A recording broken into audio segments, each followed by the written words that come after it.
You're listening to the Amazing Facts Daily Devotional. Today's topic, Augustine, Delivered by Truth, Part 1. Augustine was born into an upper-class home in AD 354 in Roman North Africa in what is known today as Algeria. His mother, Monica, was a strong Christian and central figure in his life, while his father, who converted to Christianity on his deathbed, was more like a stranger to Augustine.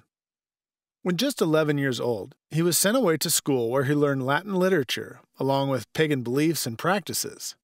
One day, he and some friends stole fruit from a neighborhood garden, not because they were hungry, but because it was not permitted.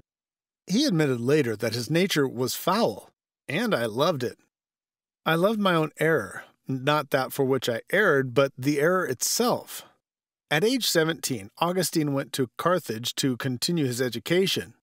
His mother labored over the direction of her son's life through prayer and good warnings. Despite her efforts, he lived a life solely for pleasure and associated with young men who liked to boast about their sexual exploits. He also began an affair with a young woman that lasted for 15 years and resulted in the birth of a son.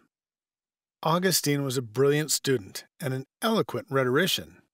His interest in philosophy led him to study many different religions. But through personal study, the friendship of Christians, and his mother's prayers, he was led toward Christianity. While praying in a garden next to a home where he was living in Milan, he poured out his heart to God with a mighty rain of tears. He prayed for the burden of sin to be lifted from his heart and cried, "How long? How long? Tomorrow and tomorrow. Why not now? Why not this very hour make an end to my uncleanness?" At that moment, a school child next door was singing a little song that went, "Pick it up, read it, pick it up, read it."